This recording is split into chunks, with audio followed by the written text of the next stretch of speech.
Pero muy buenas tardes. Saludo en primer lugar, así como aparece, Ricardo Ravelo, periodista, experto en temas relacionados con el crimen organizado y autor de varios libros al respecto. Bienvenido, buenas tardes, Ricardo. ¿Qué tal, Marta Olivia? Buenas tardes, es un placer estar aquí en este espacio. Saludo a Jimena y también a la audiencia. Gracias. Te saludo, Jimena Santaolalla, escritora, abogada y psicoterapeuta para víctimas de violencia temprana. Bienvenida, buenas tardes. Hola, Marta Olivia, qué gusto. Hola, Ricardo, ¿qué tal? Hola, ¿qué tal? Buenas tardes. Sí, y justo estamos esperando a Víctor Ronquillo, nos confirmó que estaría en esta mesa, pero pues ya no tarda en llegar por aquí, estaremos muy atentos de recibirlo. Antes de empezar, que es un poco el tema, los jueves, el tema de la seguridad, y decirles darles a conocer esta información de que la señora Irma Hernández Cruz, una maestra jubilada de 62 años que laboraba como taxista allá en Veracruz, donde tú conoces bastante bien, Ricardo.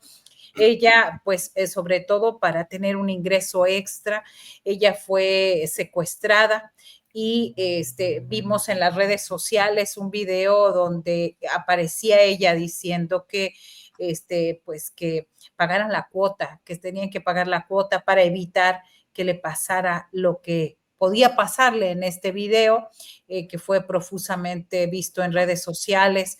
Bueno, pues ella fue asesinada en Álamo, Temapache, en Veracruz, de acuerdo a las primeras versiones y a lo que se ha dicho, por no pagar la cuota al crimen organizado. Ella fue privada de su libertad el viernes 18 de julio y su cuerpo fue encontrado la madrugada de este jueves en ese municipio, en la región norte de la entidad, muy cerca de Tuxpan, a unos 40 kilómetros, es lo que ha informado la Fiscalía General de Justicia. ¿Qué decir al respecto, Ricardo Ravelo? Que seguramente viste por ahí el video. No, muy lamentable esto que está pasando. Bueno, no es un tema privativo de Veracruz, pero sí, bueno, este hecho pasó en el estado. Veracruz tiene muchísimos años tomado por el crimen organizado. Es decir, desde Miguel Alemán hasta la actual, Rocío Nale, todos los gobernadores, hasta donde se ha podido documentar, han enfrentado este problema del crimen organizado precisamente porque se han establecido ligas contubernios, con redes del narcotráfico, y esto pues se ha traducido en que, bueno, el Estado esté dividido, esté controlado por distintos grupos criminales a los que se les ha cedido un pedazo de territorio. Y justamente esta región donde ocurrió este lamentable asesinato de la señora taxista, bueno, que no era eso, aunque era un trabajo alterno para tener ingresos. Esta zona está tomada por la delincuencia desde hace por lo menos 20 años. Toda la zona desde Cardel, la zona del Nautla, las barras de Nautla, ahí por donde está Laguna Verde, luego sigue Casitas, Costa Esmeralda, Tecolutla, y un poco antes Papantla, etcétera, etcétera, Álamo, Temapache, sin duda, son zonas que están tomadas por la delincuencia, y la policía forma parte de estas estructuras, ¿no? Y es una región pues, que es sumamente socorrida por el crimen organizado, porque es la ruta hacia el norte, hacia Tamaulipas y hacia la frontera, una de las fronteras más bollantes que explota el crimen organizado. Es más o menos, la ruta va de esta manera. Toda la droga o lo que sea entra por Chiapas, llega a Tabasco, baja a Veracruz, sube por esta región del norte de Veracruz, Tuxpan, Poza Rica, etcétera, llega a Tamaulipas y cruza a Estados Unidos. Más o menos, es la ruta del Golfo. Entonces, esta está tomada, y lamentablemente este tipo de casos se han repetido. Es decir, hay toda una estructura criminal imponiendo piso, cobrando cuotas a los taxistas. Muchos taxistas son obligados a vender droga a los clientes. Es decir, Conozco un testimonio, por ejemplo, de un taxista de Veracruz, Puerto, que en su momento los Zetas y luego el cártel de Jalisco le entregaron una bolsa con grapas de cocaína. Dice que eran como 100, más o menos 100 grapas, que las vendían en 200 pesos. Dice, es que yo no puedo vender droga. Dice, no, es que no se trata de eso. Nada más se trata de que ofrezcas el servicio. Nos interesa que sigan dando el servicio. Si te piden droga, pues tú aquí tienes y la vendes. Entonces así tenían cooptado a una gran cantidad de taxistas, y a otros los empezaron luego a cobrar cuota, así como le hacen al comercio en general, ¿no? Es una situación que no resolvió Alemán, no resolvió Fidel Herrera, no resolvió Duarte, no resolvió Yunes, no resolvió Cuitláhuac, y bueno, quién sabe si lo vaya a resolver la señora Nale, porque bueno, se habla muchísimo de que ella llegó también con los dados cargados. Gracias, Ricardo. Y bueno, vamos a poner en la pantalla pues esta serie de tweets, esa serie de tweets o estados de X de la Fiscalía General de Justicia del Estado de Veracruz. Lo dio a conocer esta mañana, donde dice: Fiscalía General del Estado identifica a víctima de privación de la libertad física en Álamo. Luego divide el comunicado. Y al final, que es parte de lo que yo te quiero preguntar, Jimena, al final dice: la Fiscalía General del Estado señala que no habrá impunidad en este caso y que se procederá con todo el rigor de la ley. ¿En qué momento esas palabras toman sentido o se escuchan a bla, bla, bla, bla? No, bueno, primero sí quiero decir que me apena mucho el caso de la señora Irma y como dice Ricardo, es un caso importante porque es representativo, ¿no? De muchos otros casos y de muchas situaciones similares. Y además, como también dijo Ricardo, no es solamente en Veracruz, es en todo el país. Y otra cosa es que tampoco solamente es en los taxis o en el transporte, es un tema que aplica a muchísimas a industrias, a tiendas, a la compra de cualquier tipo de insumo, de comida. Entonces es algo que permea la vida de toda la gente, ¿no? Porque está por un lado quienes son extorsionados y quienes son presionados a pagar este derecho de piso o a inflar sus precios o a decir, oye, yo ya no te puedo vender X material, lo tienes que ir a comprar a la tienda de allá, que es la tienda controlada por el grupo que esté en esa zona. Y creo que si vemos hacia atrás, si vemos todas las denuncias que tienen que ver con esto, pues es difícil creer que no va a haber impunidad, ¿no? A lo mejor se llega a definir o a acusar a un autor material de este homicidio o de este secuestro, pero eso no es suficiente porque tiene que ver con toda una red y con todo un sistema que está operando. Entonces va mucho más allá de simplemente decir, encontramos a la persona que secuestró a la señora Irma o a la persona que la asesinó, ¿no? Es como mucho más profundo. Gracias, Jimena. Y bueno, para cerrar la información de este caso, recordemos, el caso fue pues muy destacado y que causó mucha conmoción allá en Veracruz, en el norte de Veracruz, porque la víctima fue secuestrada frente al mercado municipal a plena luz del día. Y el grupo que la habría secuestrado se hacen llamar Fuerzas Especiales del Cártel Mafia Veracruzana. Después del viernes que fue secuestrada, aparece el video donde ella está de rodillas, rodeada de al menos 12 sujetos embosados y armados con armas largas en un paraje. Ella se presenta y dice, subraya así: con la mafia veracruzana no se juega, paguen su cuota como debe ser con ellos y dejen de andar de una grosería, dice, con los charros que solo los extorsionan o van a terminar como yo. Por eso pues este comunicado de la Fiscalía y este caso era necesario comentarlo en esta mesa de seguridad. Y bueno, en lo que tenemos también, justo hablando de impunidad, hablar de Esto nos vamos al caso donde pues, se mezcla crimen organizado y también la política. El caso de el respaldo a Adán Augusto López Hernández. Se dice, aún no hay carpetas de investigación, aún no. ¿Qué significa eso, Ricardo Ravelo? Pues significa impunidad, Marta Olivia. Impunidad, pues, como la hemos vivido durante las etapas del PAN, del PRI, pactos de impunidad. Pues puedo decir también que pues, los morenistas piensan que la sociedad es ignorante, que pues le pueden tomar el pelo con argumentos que no tienen soporte. Imposible pensar que Adán Augusto no estuviera, no tuviera conocimiento de lo que hacía su jefe de seguridad, si fue su notario público para constituir un casino, si el mismo Hernán Bermúdez creó una empresa hace varios años para mover combustible y tenían también en puerta venderle millones de litros de combustible para el Tren Maya, presuntamente robado.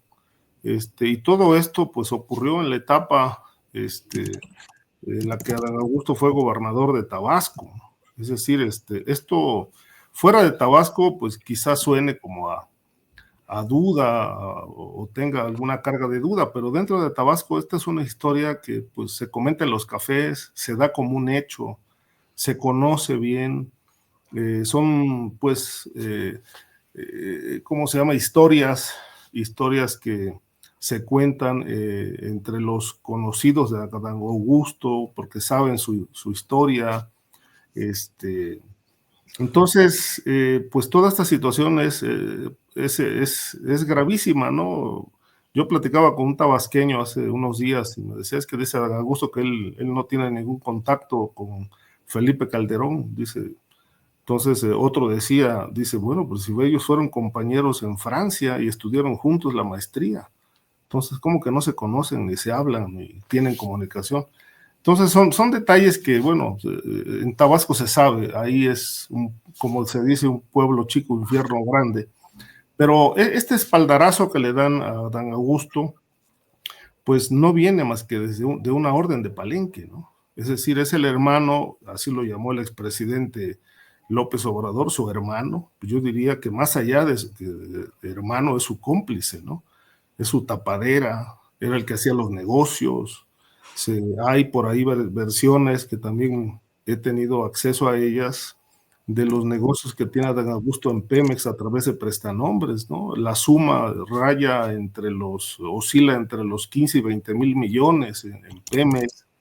En fin, todo esto se armó en el gobierno de López Obrador de tal manera que pues es imposible. La barredora surgió en ese estado y no operaba solamente en Tabasco, operaba también en Chiapas, donde gobernaba un familiar del cuñado de Adán Augusto.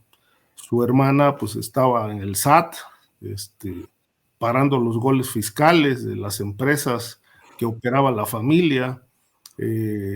Hernán Bermúdez también tenía buena parte de su familia en el negocio, había infraestructura para el almacenamiento del combustible robado que él recibía, había secuestros como este tipo de casos que pasaron en Veracruz, pues ocurrieron y siguen ocurriendo en Tabasco, el cobro de piso, el plagio, etcétera, etcétera. Entonces, y bueno, pues cuanta empresa constituían para estos fines, pues el notario era Adán Augusto. Que no quieran investigarlo es diferente, pero de que hay elementos, pues los hay. Es decir, Morena en el poder, por indicios que aparecían sobre sus contrincantes, pues de inmediato exigían que se investigaran las cosas, ¿no? Pero ahora, bueno, están en el poder, tienen el poder absoluto, y obviamente el poder absoluto corrompe absolutamente, se dice por ahí, de tal suerte que, bueno, hoy lo cobijan con impunidad y lo protegen y le dan un espaldarazo político, y bueno, pues probablemente detengan pronto o no a Hernán, pero lo cierto es que, bueno, tarde que temprano, pues tendrá que rendir cuentas y ahí sabremos realmente, pues, la verdad de todo este tema. Gracias, gracias Ricardo. Y bueno, le damos la bienvenida a Víctor Ronquillo, ya regresó por acá, ya está con nosotros. Víctor, parece que ahí está. Se me hace que con algunos problemas con la red, igual que yo por aquí me salí, ustedes en cuenta se dieron, pero se me cayó mi red. Pero bueno, vayamos, sigamos en lo que nos enlazamos con Víctor, que todavía no sigue su turno. Jimena, ¿qué significa todo esto? Políticamente este respaldo, porque aunque dicen, el argumento es, la autoridad cuando lo llamen, pues se va a presentar, pero eso significa más a un movimiento político que una acción judicial.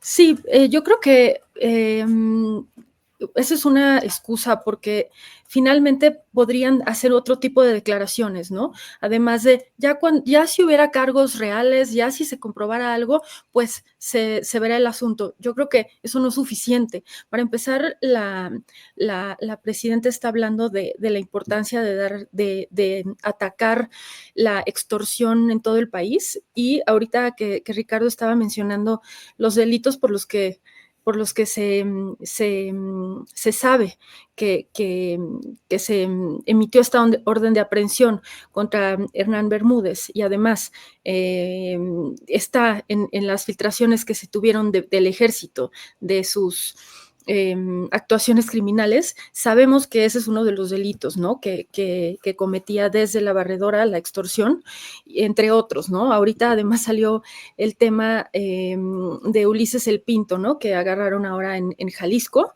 y resulta que tiene que ver también con tráfico de migrantes y con extorsión. Entonces, este delito no se puede escapar de que esto está saliendo, y si es un tema que realmente se quiere abatir. Me parece que es como indignante las declaraciones que hemos escuchado de parte de tanto de la presidenta como de Noroña, y bueno, el show que vimos después, que ahorita lo menciono, gritando que no estás solo y que te apoyamos, ¿no? Entonces, bueno, primero empezaría refiriéndome a la presidenta, ¿no? Que como saben, dijo que no existe una investigación con respecto a Adán Augusto.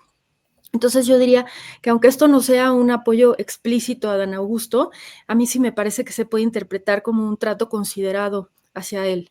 Y luego está el apoyo por parte de Fernández Noroña, que en varias declaraciones ha dicho varias cosas. Por un lado, dijo que los señalamientos contra Adán Augusto son ataques dirigidos al movimiento de la Cuarta Transformación.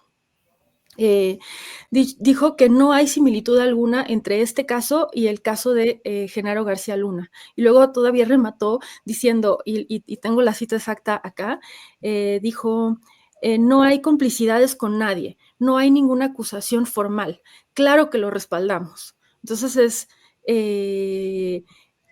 que también es cierto que dijo que si llegaran a haber pruebas contundentes se atenderá el asunto, pero creo que eso no es suficiente, como les había dicho, porque además este señor interrumpió al menos 3 intervenciones de diferentes diputados del PAN que estaban tratando de traer a la sesión el tema de los vínculos entre Bermúdez y Adán Augusto, y lo único que decía era que ese no era el tema de la sesión y que no había que abordarlo, pero la verdad es que parecía que simplemente estaba tratando de callar el tema, que por supuesto que se puede, que se debería de poder abrir un tema tan grave en una sesión, ¿no?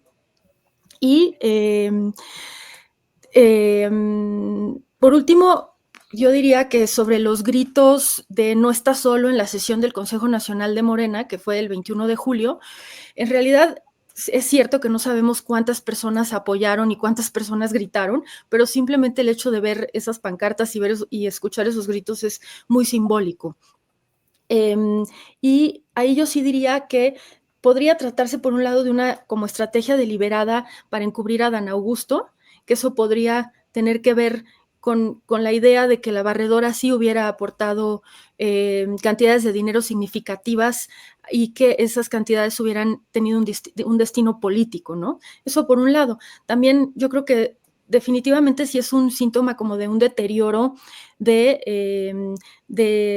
pues sí, de los principios éticos que siempre Morena ha dicho tener, y esta declaración que se usa mucho de nosotros no encubrimos a nadie, no vamos a cuidar a nadie, pero entonces también debería de aplicar a personas que forman parte de Morena, ¿no?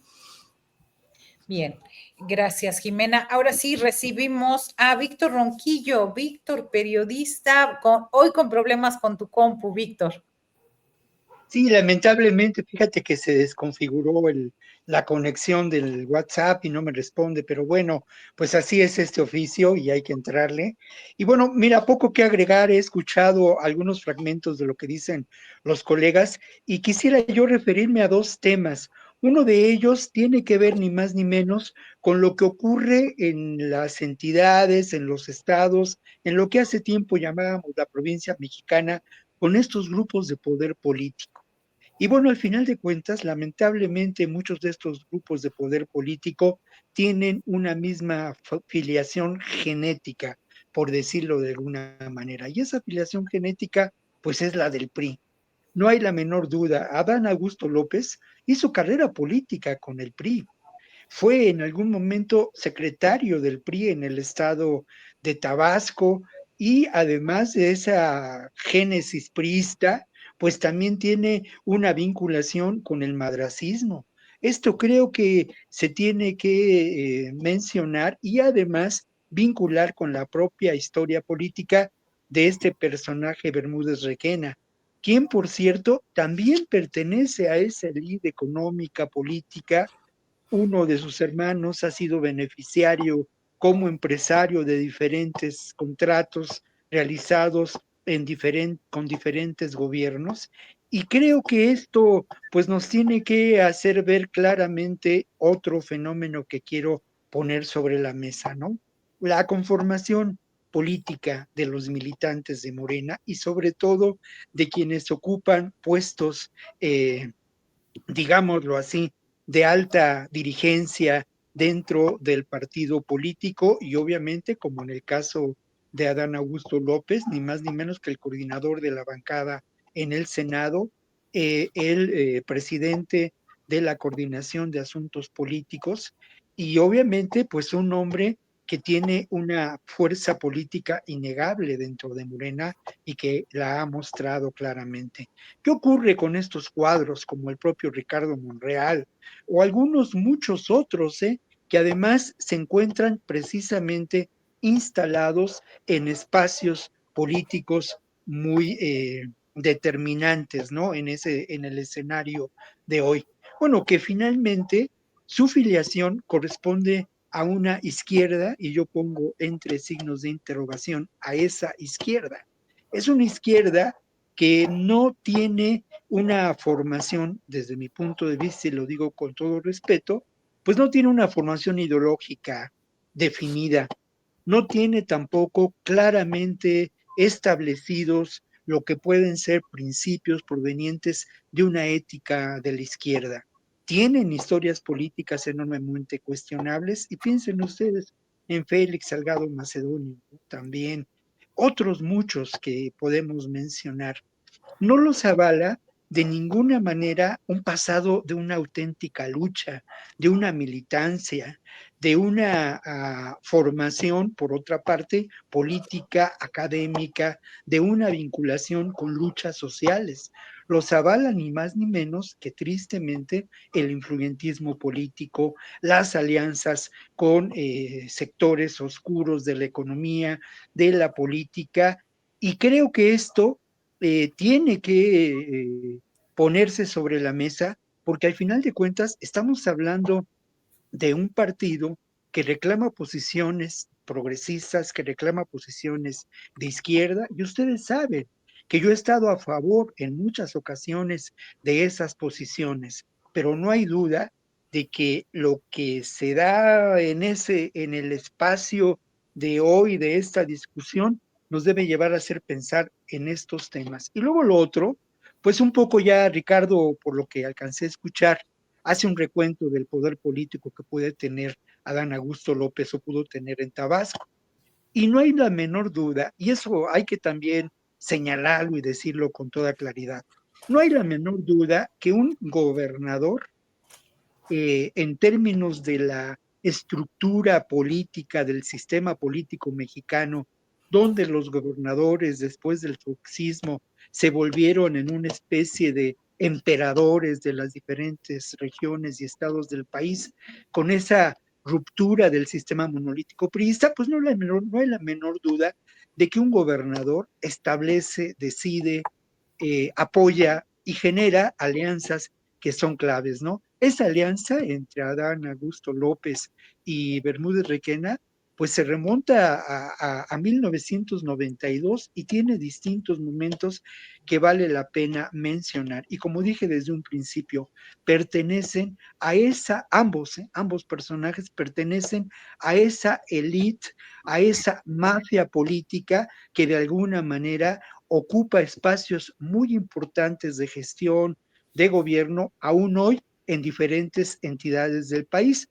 Lo mismo en Tamaulipas, que lo mismo en Chiapas, que lo mismo en Oaxaca y lo mismo en Veracruz y bueno, obviamente en Tabasco. Lo que sí también es hay que señalar, y esto es parte de la realidad y de la discusión que tenemos que hacer y del análisis que tenemos que hacer, pues no hay duda, de que el intento o la denuncia por parte de Javier May de estos hechos se remite al inicio de su gestión de gobierno, a una época por demás violenta en Tabasco y sobre todo en Villahermosa. Y para concluir lo que yo decía la semana pasada, ¿no? La Barredora fue un cártel o es un cártel que tiene como elemento central ni más ni menos que el otorgamiento de placa y arma reglamentaria a sicarios que sirvieron a ese grupo criminal en distintos momentos y que protegieron los intereses muy grandes, económicamente muy fuertes, de este grupo confrontado a otros grupos. Y lo que también se decía por parte de mis colegas, ¿no?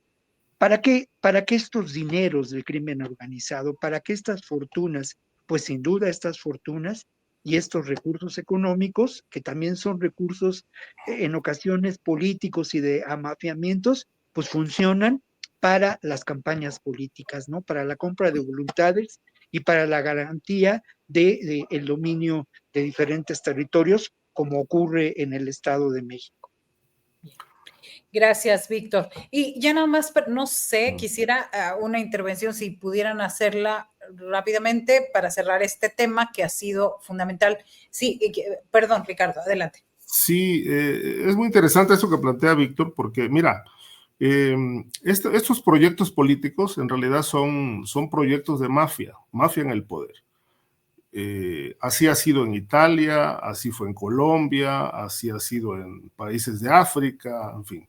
Es un proyecto político que obviamente no tiene ninguna transparencia, porque no se busca el bien común, se busca el bien personal, es decir, el enriquecimiento personal y llegar al poder para tener el control absolutamente de todo.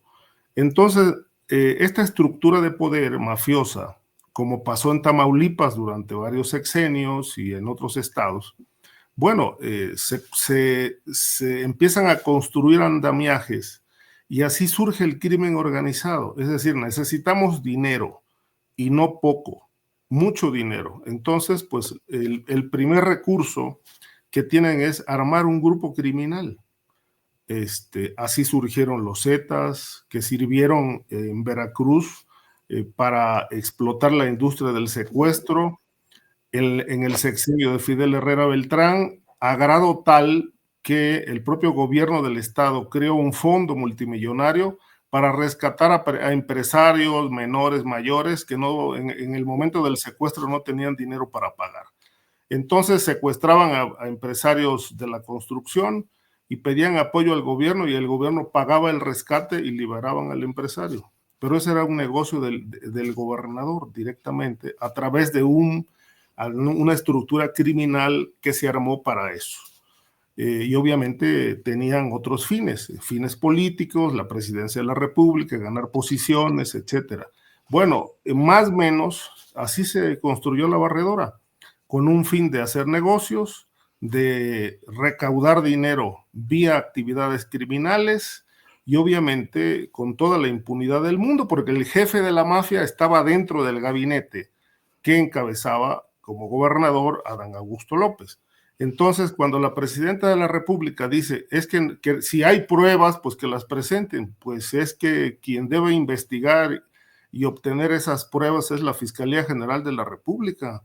Y si no hay investigación, porque no la quieren abrir, no quieren integrar una carpeta contra Adán Augusto, pues obviamente nunca se va a saber cuál era el alcance. Se intuye, se presume, se puede inferir con bastante acercamiento a la realidad de que Adán Augusto era la cabeza de esa mafia y quizá más arriba, ¿no? López Obrador, protegiendo esto. Porque además, como lo dije en la intervención anterior, es verdaderamente infantil considerar que no estaba enterado. Y él dijo, el propio Adán Augusto, yo nunca tuve sospechas del secretario de Seguridad Pública. Bueno, entonces, ¿hacia dónde vamos? Pues al pacto de impunidad nuevamente. Y bien lo decía Víctor, ¿por qué? Pues porque esta gente trae la impronta de la historia priista, ¿no? La historia de contubernios, de complicidades, el condicionamiento muy, muy arraigado en la cultura política de la corrupción del partido de Estado, pero que para poder conquistar adeptos se pusieron el atuendo ondeante de la izquierda, que hasta hoy pues lo siguen moviendo, cuando en realidad pues esta gente no tiene nada de izquierda, es decir, son mafiosos, como lo fueron muchos priistas en su momento y muchos panistas también en su momento cuando gobernaron este país. Gracias, Ricardo. Sí, de hecho, Jimena, además de lo que quisieras agregar, yo te quisiera preguntar cuál es la salida ante este caso, cuál es la salida política, jurídica. Pues creo que justamente escuchando a Ricardo quería mencionar que ya creo que nadie se cree como esta idea inocente de que por un lado está el crimen organizado, aislado y haciendo sus crímenes, y por el otro lado está el gobierno y por el otro lado están el sector empresarial, los comerciantes, etcétera. O sea, eso creo que es difícil de seguir creyendo y creo que sigue permeando mucho el discurso oficial, ¿no? De por allá está el crimen organizado y hay que combatirlo y todo lo que sucede, cualquier problema que exista es culpa del crimen organizado, que sí es cierto, pero no solamente, ¿no? De alguna manera sirve muchas veces como un brazo no oficial y no solamente para no digo el gobierno en general, no digo el Estado, pero sí para diferentes momentos durante los gobiernos en diferentes estados, incluyendo el gobierno federal probablemente. Entonces, hay que entender cómo se trenzan esas formas de apoyarse unos a los otros, y el crimen organizado pues va a ser el brazo armado y el brazo de hacer el trabajo sucio del mejor postor, ¿no? No importa quién sea. Entonces, yo creo que aquí, pues primero hay que reconocer eso, ¿no? Que se ha entrelazado y, por ejemplo, hablemos de los desplazamientos forzados, ¿no? Que no, pues es que se pelearon, el crimen organizado se peleó y se tuvieron que ir. Eso no es cierto, ¿no? Sabemos, yo creo que es algo que muchos periodistas han investigado, que el crimen organizado es utilizado para desplazar personas para beneficio de empresarios, de mineras, para beneficio del propio gobierno que quiere apoyar también esos proyectos y que le va a convenir porque hay corrupción, ¿no? Entonces yo creo que sí, un primer paso es reconocer que eso es así y trabajarlo desde ahí, ¿no? Desde adentro, y no seguir pensando en esta idea de allá afuera está el mal y lo vamos a ir a atacar. Gracias, Jimena. ¿Qué hacer? ¿Qué hacer con Adán Augusto? Pues es sin duda uno de los momentos claves para que Morena actúe. Y bueno, ya lo han dicho algunos personajes que en este Consejo Nacional fueron solamente 25 los que dijeron no está solo, pero los demás que callaron, ¿qué deberían hacer, Víctor Ronquillo?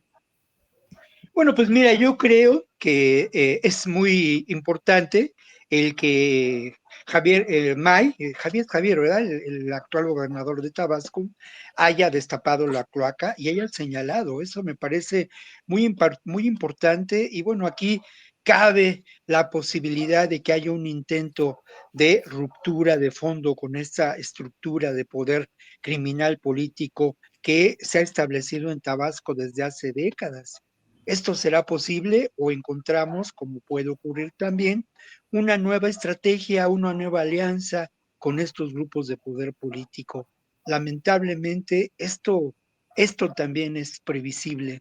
Lo que es muy importante también mencionar es que no encontramos en cuanto a Morena, en cuanto a incluso las estructuras de gobierno, en cuanto a la organización del poder en los estados del país y obviamente en Tabasco, grupos monolíticos. No es una realidad monolítica y hay otras distintas posibilidades, hay otras gestiones, hay otras acciones de gobierno que tienen que ver. A mí me parece que lo que ocurre en el Estado de México en relación con estos hechos nos deja ver, por un lado, la operación Enjambre, de la que seguramente hablaremos en un momento, y por otro lado, bueno, el terminar, digamos, con el cerco de protección política y con las alianzas establecidas entre los grupos criminales, con el poder político, con esto del grupo Enjambre, y luego terminar con esta estrategia de control de la economía y de control territorial que establece, según la versión oficial, el Cártel Jalisco Nueva Generación. Al final de cuentas es un territorio que se está disputando, pero creo que la estrategia actual tiene que tener, como ellos lo han dicho, como lo han argumentado, sí, un elemento fundamental en la labor de inteligencia, otro elemento fundamental en la labor de coordinación. Es cierto, pero mientras esa estrategia no busque, y lo hemos dicho muchas veces, en eso estamos de acuerdo, no busque el terminar con los cercos de protección política, con los cercos de protección política, con el amafiamiento que existe con los sectores empresariales en beneficio de ese control territorial y la instauración de la economía del delito y sus muchos negocios. Esto va a ser muy difícil. Lo grave de todo es que esta realidad, estos verdaderos imperios criminales, golpean de manera muy dolorosa a las instituciones de una incipiente democracia, ¿no? Porque al final de cuentas es a estos grupos de poder fáctico conviene el que no se construya una auténtica democracia, el que la política y la gestión de la política sea sinónimo de arreglos mafiosos y de el establecimiento lamentable de un estado criminal. Pero insisto, esto no es monolítico y yo estoy convencido que en la propia izquierda partidista hay sectores diferentes que en los propios aparatos actuales de seguridad y de inteligencia del Estado mexicano hay quien tiene muy clara estas realidades y está luchando por transformarlas, ¿no? Y no se diga en los otros sectores de las izquierdas, pues en la izquierda académica muchos de nosotros hemos intentado un análisis de esta realidad. Bien.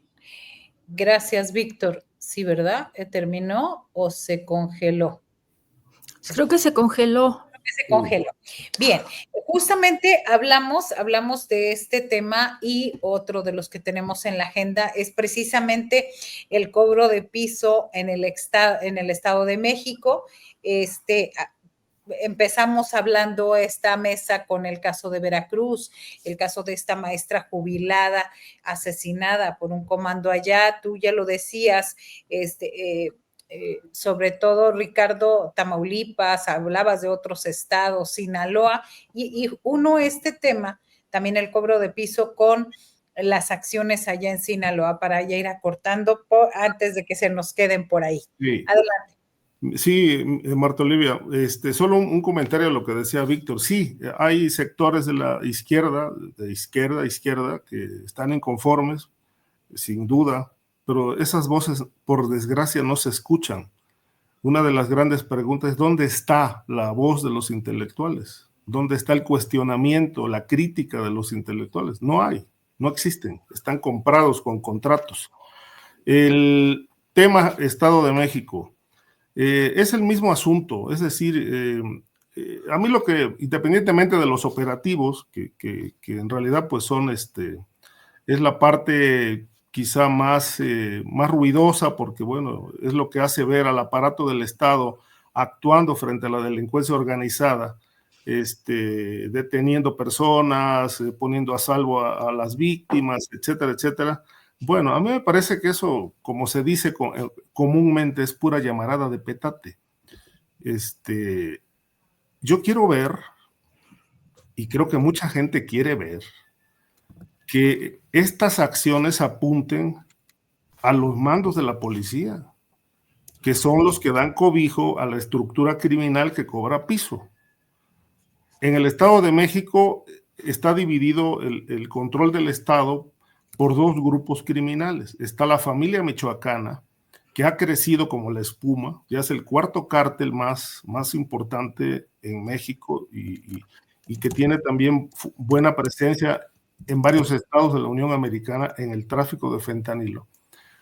Controla Guerrero, controla Michoacán, que es su base, controla Morelos, controla el Estado de México, por citar solo algunos estados, y en todos cobra piso, pero el Estado de México lo ha convertido en algo verdaderamente, pues, como en un botín muy especial, precisamente por la dimensión del Estado.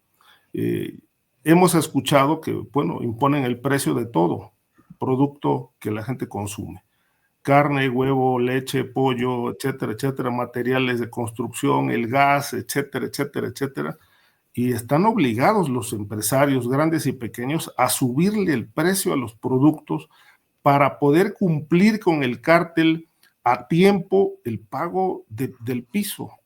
Y esto solamente puede ocurrir con la protección de la estructura policíaca, que es una de las más corruptas de América Latina, del Estado de México. Y encima está la estructura de poder.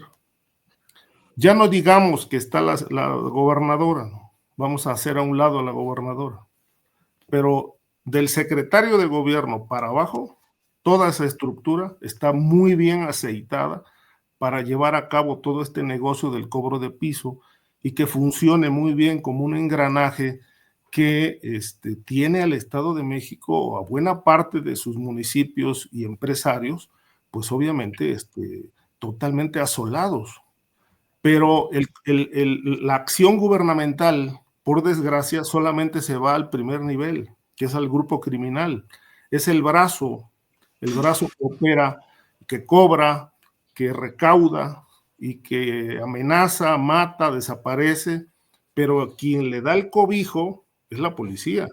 Y la policía no se manda sola. Arriba de la policía hay una estructura de gobierno, pero lamentablemente eso no se toca. Entonces, ¿cómo van a terminar con el cobro de piso?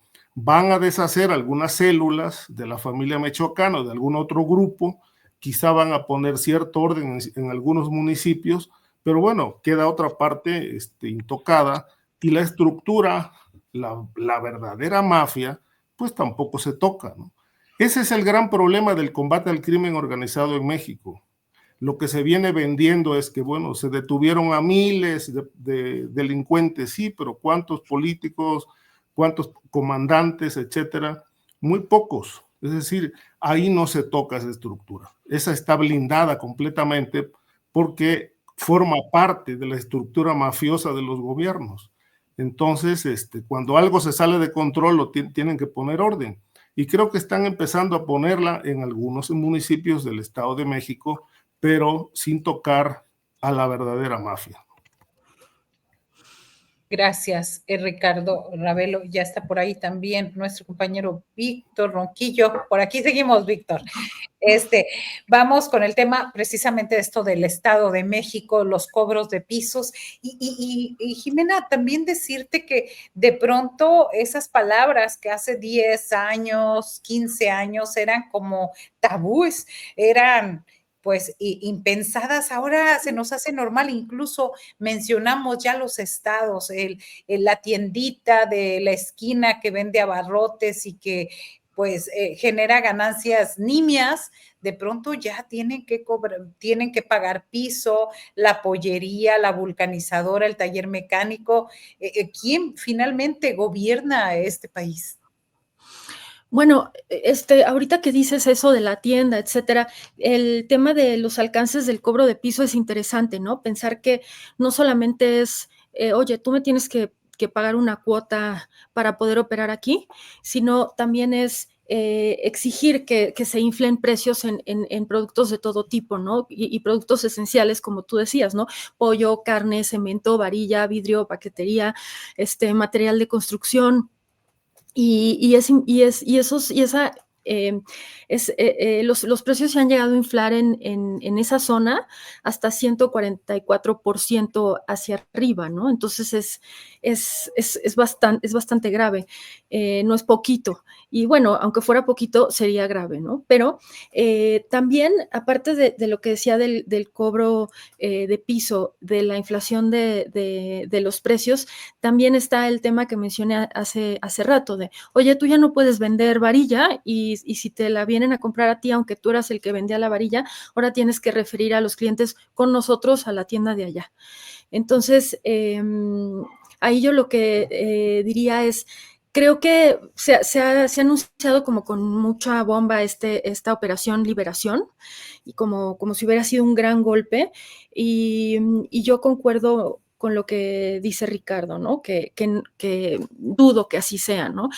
Para empezar, participaron casi 3,000 elementos que eran de la Guardia Nacional, de Sedena, de la Fiscalía del Estado de México, hasta del Centro Nacional de Inteligencia, y lo que se hicieron fueron 8, se detuvieron solamente a 8 personas. No digo que detener a más personas lleve a aplaudir más, pero parecía ser realmente una operación enorme que al final, no sé si esto sea cierto, si sea correcta mi percepción, pero pienso, probablemente incluso haya habido algún pitazo previo, ¿no? Porque a los 10 minutos que empezó la operación ya estaban bloqueándose las carreteras. O la nueva familia michoacana tiene un impresionante dominio de la zona, que sí la tiene, y puede movilizar tan rápido para que se bloqueen los caminos, para que se bloqueen las carreteras, incluso para lograr detener elementos, como pasó en Tlatlaya, que la población detuvo más o menos a 60 de estos elementos y los tuvieron detenidos horas y no podían por ningún motivo salir. También el tema de que a los 10 minutos ya estuviera todo sincronizado para bloquear las carreteras y tomara casi 24 horas lograr que se desbloquearan estas carreteras, a mí me dice mucho, ¿no? Por un lado, pienso que los transportistas, por ejemplo, a los que se les exigió bloquear estas carreteras, aunque supieran que venía una operación enorme y una operación importante, no se la creen que vaya a ser tan exitosa y prefieren seguir haciendo caso a las órdenes del crimen organizado, porque tienen atrás violencia, tienen intimidación, los secuestros. Entonces yo creo que ahí como que hay algo simbólico de yo voy a seguir obedeciendo porque pues, quién sabe si esto vaya a ir en serio y si esto vaya a servir de algo, o en una semana otra vez estemos igual, o en un mes o en 6 meses, da lo mismo, ¿no? Pero regresar a lo mismo y que esto no haya tenido ningún sentido. Y creo que para mí, yo diría también que esto no es tan raro pensarlo, ¿no? Porque han habido casos anteriores similares como de pitazos o de saber que esto iba a suceder, como pasó en ese caso en donde en el Estado de México también se mandaba un convoy con varios elementos, no me acuerdo si eran solo policías o qué otro tipo de elementos había en este convoy, pero de alguna manera se supo y eran 13 elementos que fueron asesinados en Coatepec, Harinas, ¿no? Entonces hay casos similares en donde se sabe que hay halcones y se sabe lo que va a pasar, y a mí me suena que aquí hubo algo de eso, ¿no?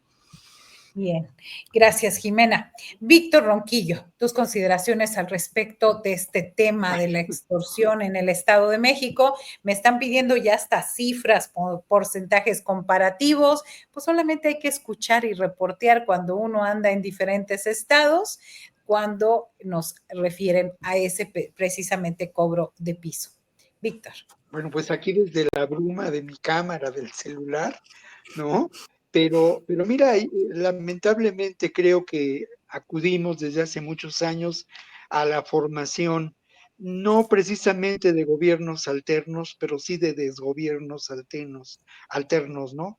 Donde se imponen estos grupos de poder fácticos en muchos municipios en el Estado de México y en otras regiones del país. Esto es innegable.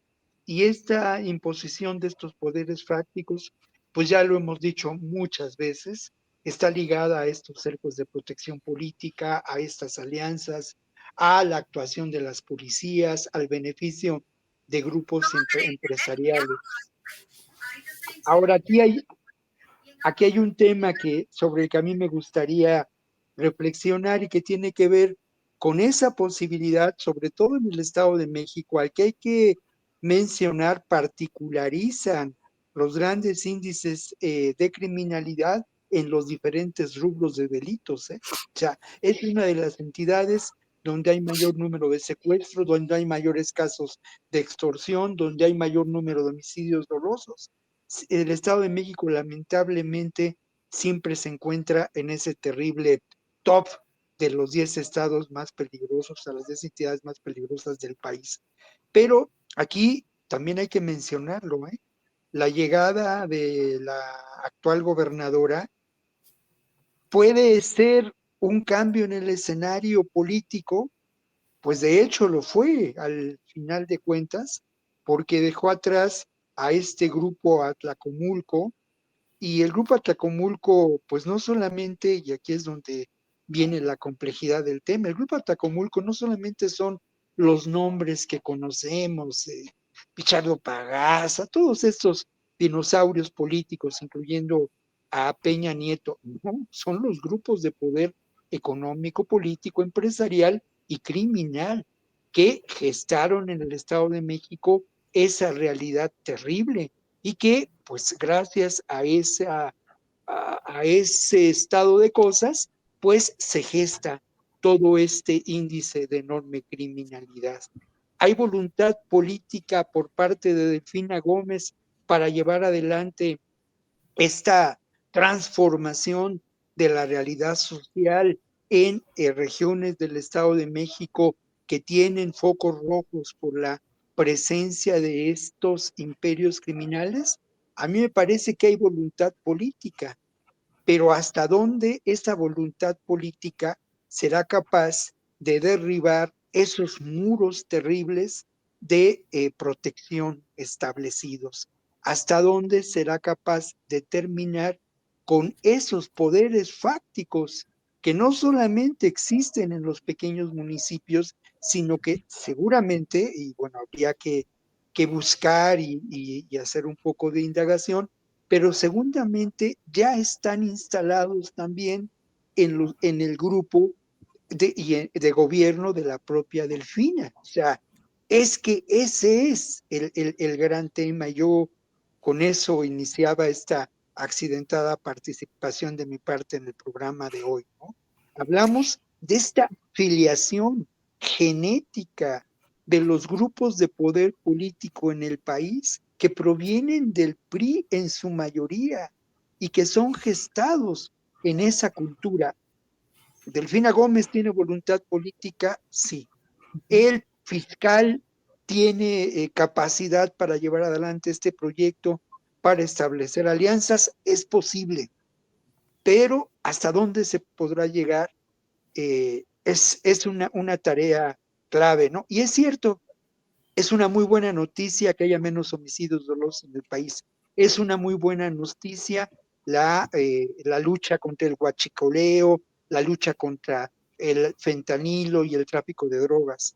Pero la lucha esencial tiene que ir en contra de esta mafia política que lamentablemente está enquistada en el poder político de nuestro país. Gracias, Víctor. Llegamos al final de nuestra mesa. Un postrecito de 1 minutito y medio para cada uno, el tema que ustedes quieran posicionar o lo que quieran concluir. Ricardo Ravelo, adelante. Sí, Marta Olivia, mira, hace rato decía yo, bueno, en referencia al caso del Estado de México, nada más un dato, el secretario general de gobierno del Estado de México responde al nombre de Horacio Duarte Olivares. Él fue titular de la Agencia Nacional de Aduanas y durante su paso por ese cargo fue acusado N veces de corrupción, particularmente de extorsión a agentes aduanales, protección al contrabando y otros delitos. Y la gran pregunta es aquí, si la maestra Delfina Gómez quería realmente un cambio en el Estado de México, ¿por qué aliarse con personajes que arrastran antecedentes de corrupción? ¿Será que son lo mismo? Ahí la pregunta en el aire. Gracias, Ricardo. Jimena, tu postrecito. Bueno, yo diría, ya no pudimos hablar de la situación en Sinaloa y se centra mucho el tema en el fentanilo y incautaciones y la disminución que sí existe, ¿no? de tráfico de fentanilo, pero yo diría que también hay que mover el foco hacia el tema de que ahí sí han aumentado mucho los homicidios, ¿no? De hecho, han aumentado desde el año pasado, desde septiembre de 2024, han aumentado a casi el doble, o más del doble. Ahorita me estoy confundiendo con números, pero creo que sí ha aumentado en más del doble y también los secuestros han aumentado en un 50%. Entonces, yo diría que ese es como un foco de atención que hay que retomar bastante, ¿no? Gracias, Jimena Santaolalla, gracias. Tu postrecito, Víctor Ronquillo. Bueno, pues es primero una reflexión en torno a lo que ocurre en Sinaloa desde hace 2 años, ¿eh? Se dispara hace 10 meses con el secuestro, según las autoridades mexicanas, del Mayo Zambada. Pero solamente aportar un par de datos. Hay más de 1,500 personas desaparecidas, hay el mismo número de homicidios dolosos y tampoco se sabe bien a bien cuántos desplazados por la violencia se han dado después de este conflicto de los municipios del centro de Sinaloa. Pero platicando con algunas personas, con periodistas, con defensores de derechos humanos de Sinaloa, pues la reflexión que se hacían ellos era que de pronto, pues no es solamente un asunto de policías y ladrones, sino es un asunto que tiene que ver con eso, con valores culturales, con toda una transformación de la sociedad. Y la pregunta fundamental en relación a este caso, es cierto, ¿eh? Ha habido capturas tanto de pues los mallitos como de la chapiza, se han desmontado laboratorios, en fin, toda esta numeralia, ¿no? Del combate al crimen organizado en este país, que bueno, existe. Pero al final de cuentas, esto no ha sido suficiente ni para terminar con la capacidad de fuego de estos grupos criminales y menos aún para terminar con esos cercos de protección de los que he hablado a lo largo de toda esta sesión que existen y que permitieron la creación de un imperio criminal con el llamado Cártel de Sinaloa. Pero viene la parte dulce y la voy a decir brevemente. Hoy inicia aquí en la Ciudad de México, en la Cineteca Nacional, el 44 Foro Internacional, con películas de vanguardia estética, pero además de una enorme libertad creativa. Pero justamente este foro, además de estos dos elementos, a mí me interesa mucho y pues hago lo posible por ver todas las películas, porque precisamente abordan estos temas de la convulsa realidad del siglo XXI desde la perspectiva creativa, desde la perspectiva narrativa. Entonces son historias que tienen una enorme vigencia y que se tratan pues desde una sensibilidad crítica, ¿no? De estos cineastas, en muchas ocasiones son primeras obras, pero de verdad es muy recomendable, sobre todo quienes, pues ahora sí, como dicen los clásicos, nos hacen el favor de su atención.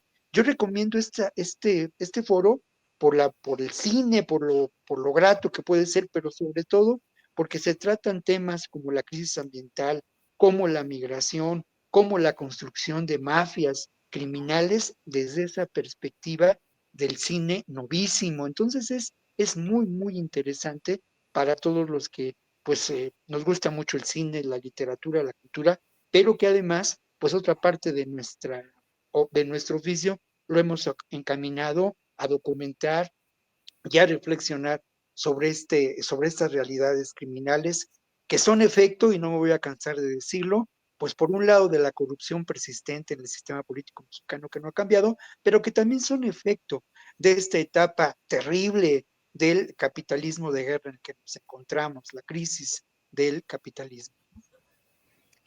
Gracias, Víctor Ronquillo. Gracias a los tres por esta mesa de seguridad de este jueves que estuvo pues bastante intensa con temas fundamentales en la seguridad de nuestro país. Ricardo Ravelo, Jimena, Víctor, un gran abrazo y mejor fin de semana. Buenas tardes. Gracias, Marta.